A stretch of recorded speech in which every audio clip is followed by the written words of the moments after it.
this show, and the writing has been fantastic, and it's been exciting, and it's been an incredible challenge to try and keep it. I felt very strongly and passionate about the quality of the show in the first year. I have never come from the standpoint that I wanted to make the show better. I wanted to maintain the quality of the show from the first year.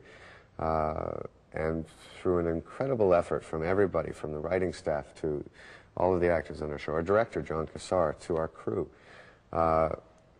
we have gotten better. This has been a learning curve for everybody, I would say. And we have, I believe, gotten better. And as long as you're moving forward with something, what's not to be in love with? But we all feed the show and the story. And ultimately, at some point, an audience is going to have a hard time, not with the fact that a day like this can happen, but the same guy having to deal with it. And at some point, that's when it will be time for Jack Bauer to be a casualty of the story and have the story go on. Thank you all.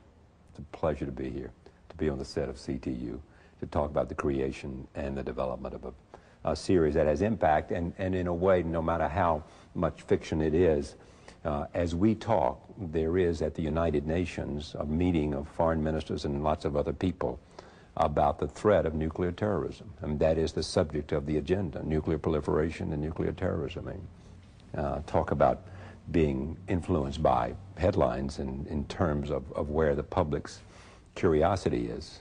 You know, you're on that edge. Thank you very much. Back in a moment, we'll meet more members of the cast. 24 from CTU headquarters.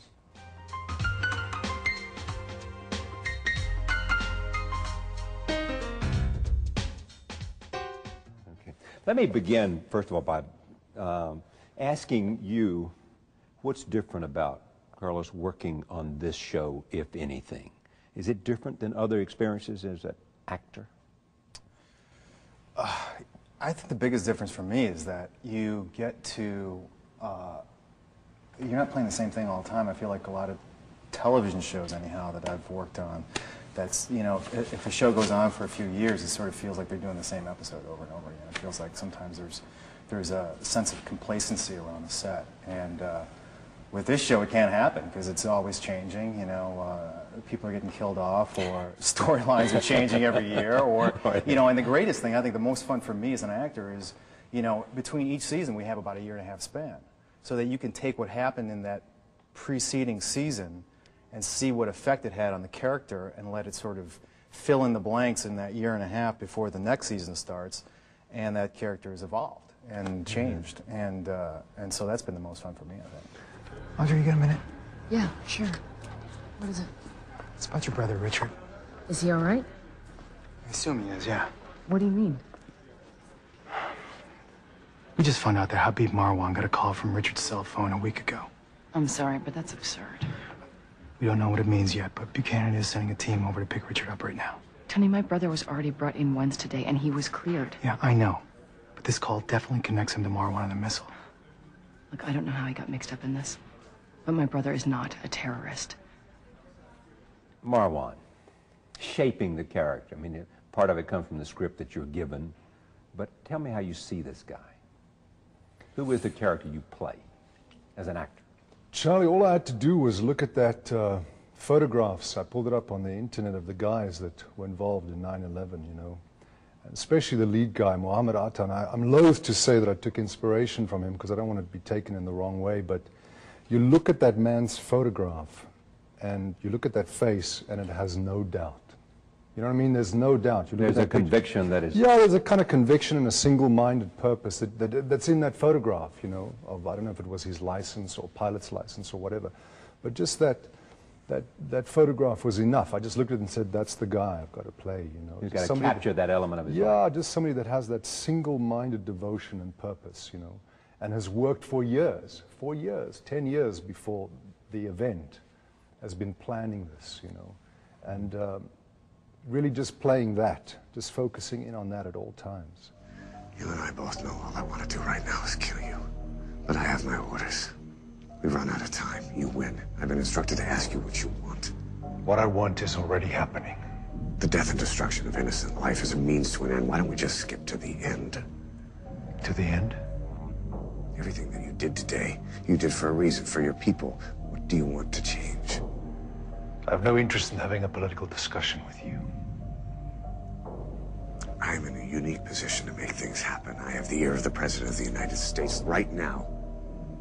You have the power to make any kind of deal that you want. And I promise you, you'll do more for you and your people if you cooperate with me than if you let that missile hit its target. You tell me where the missile's headed. You help me stop it.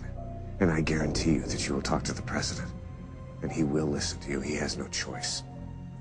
Right here, right now. You have the chance to get what you want. I already have agent power. After this day, every elected official and citizen of America will know that America cannot intervene in our lives, in our countries, with impunity. Besides, your president sees me in only one dimension: evil. As you see us. Yes, and vulnerable.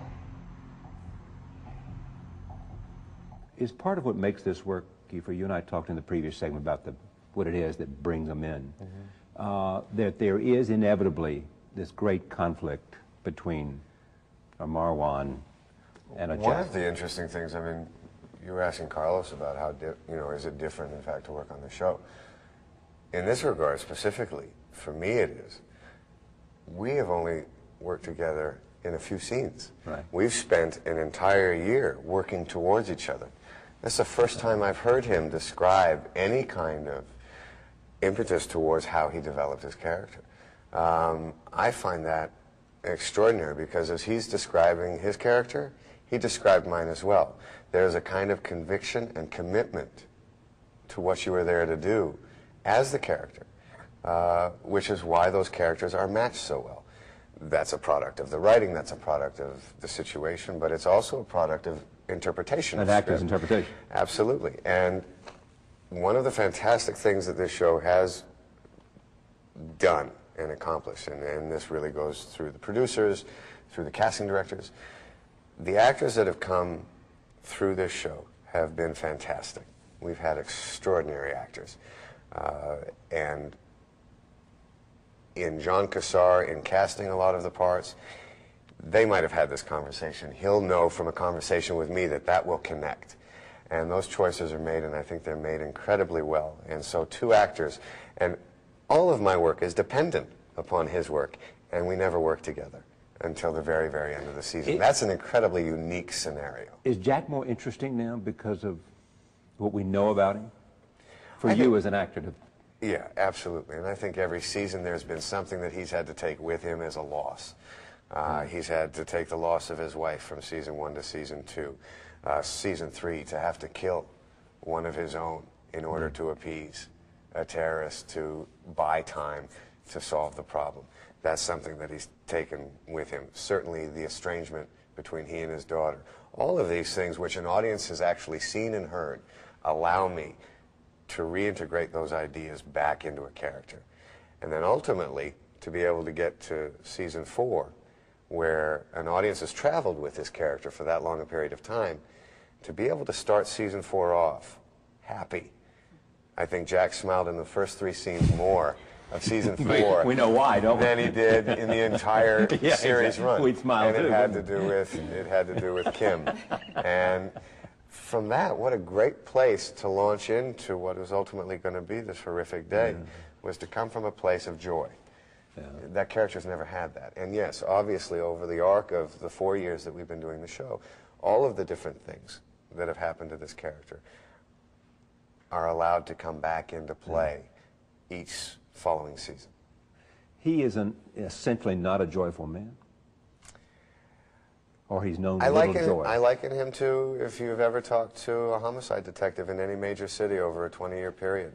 After 20 years on the force, they've seen the worst. They've been a part of the worst. They know the worst part of humanity. They've seen the worst that men and women can do to each other. That takes pieces out of you, and it takes